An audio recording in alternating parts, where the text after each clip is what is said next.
Alright, welcome back. Francis88 here, playing as Austria in Victoria 2, trying to create Super Germany. So, the last episode we chose France and hammered our relationship with Prussia and began creating a justification for war for humiliate.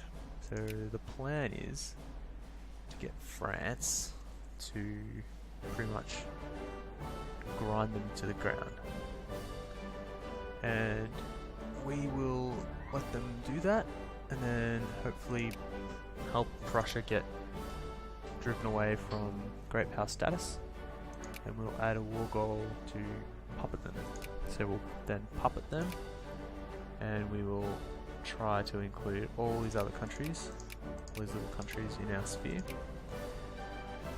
And then with the Prussian puppet, we will then declare war on France and take Alsace-Lorraine. So that's the plan. Let's see how well that'll come about. So let's stop getting clergy there and start getting soldiers here. We're gonna need a lot more soldiers. So let's also get professionalism, and we're off. So hopefully that doesn't get caught, and most of our army's built by the time we get there. Probably, yeah, there we go. Increase the supplies going to our army. Here we go. Neo-Kantian idealism.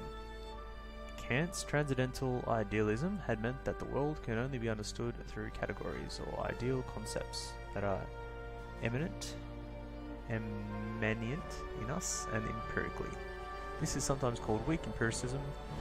The Neo-Kantian idealist, however, departed very far from Kant and more or less went back to a more classical idealism though interpreted in a Kantian language referring to categories in their analysis of the world. We get some prestige for that, which is good. Gives us a bit of a boost.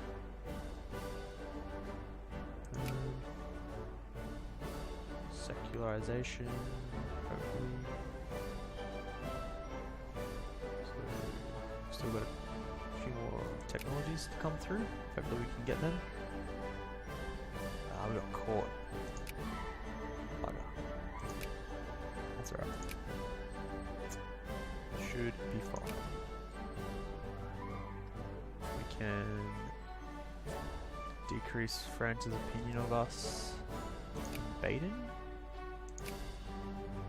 Oh. We can decrease Baden's opinion of France. There we go. Get that right.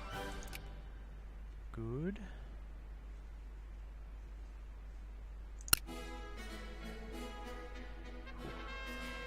Misguided fools.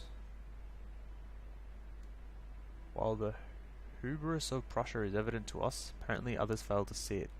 Their so-called sovereignty apparently allows them to have their own army and to do as they will without deferring to us. It has even been implied that we are the arrogant ones.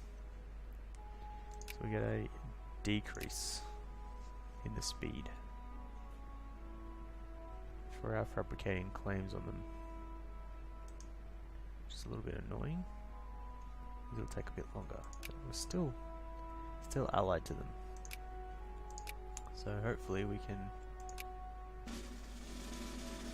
finish training our armies in time. Then break the alliance and have France join us in a war straight away.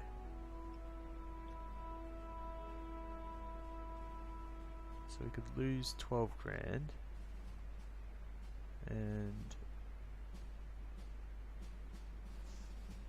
shorten the epidemic.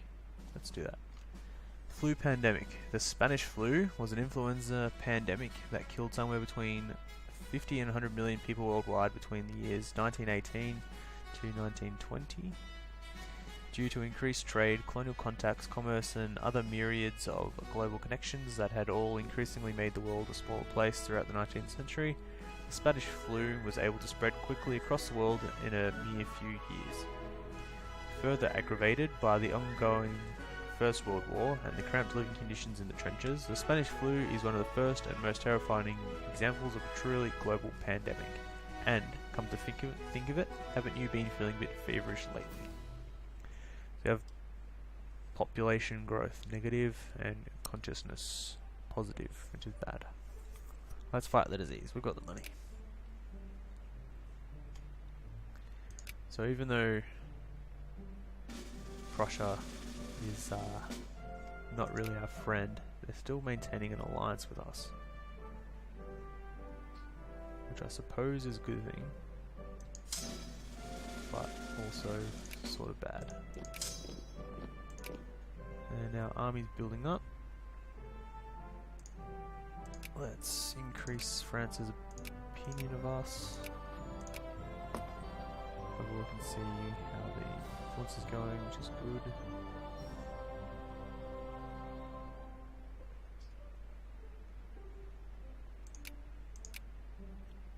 We're 62% on the way to justifying the war with Prussia.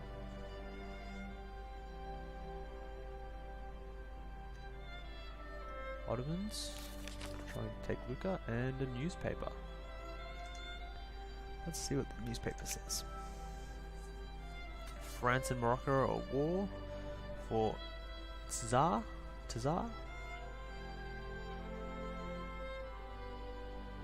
Brunswick and the Netherlands are happy with each other.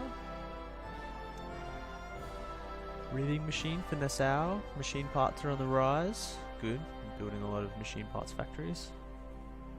All three of them. A Danish writer. Either or. It's published in 1843. It is regarded as the first existentialist philosopher. Russia expands. Lucca is afraid of Medina. And Kokand goes to war with Bukhara.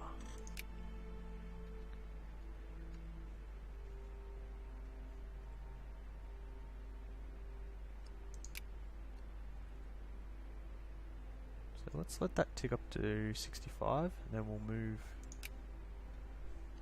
our influence to somewhere else. Maybe Hanover? Austrian schools.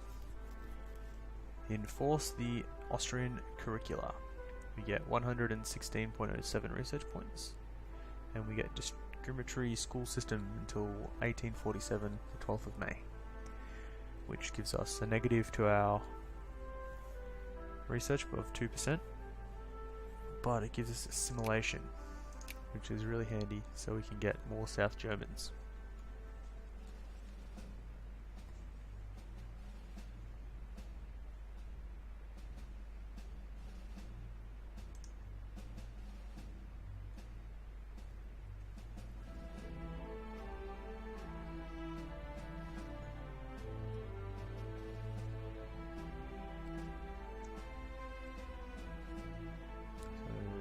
Just ticked up.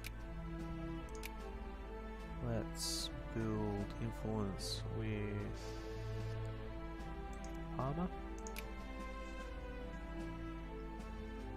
Actually, let's build influence with Tuscany. Looks like Spain's trying to go for it. It's strange.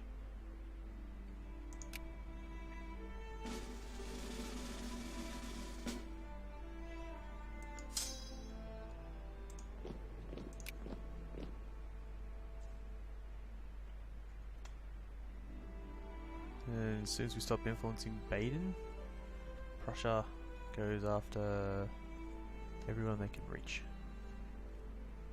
It's interesting. So we've got our units up to 40 out of 51. And as I say that, it goes up to 41. And our calls for war against Prussia just went up. Built a winery. Let's let that sit for at least the end of the month. Maybe 2 months, so we can get some diplomats, some more military units.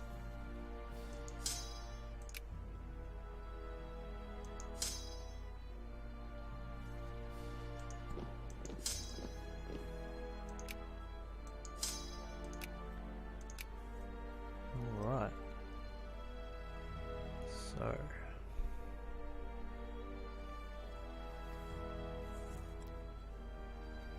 let's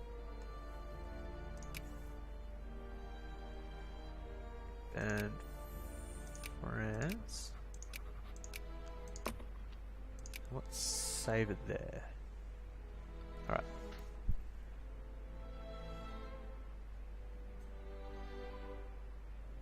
Oh, this is a big moment. So we're going to dissolve the alliance and declare war. So I'm going to take a break here, and then when I'm back, we'll take a leap, see how well we do, see if we follow our doom. Alright, thanks for watching everyone. Francis88 here, playing as Austria in Victoria 2, trying to create Super Germany. See you in the next video. Bye.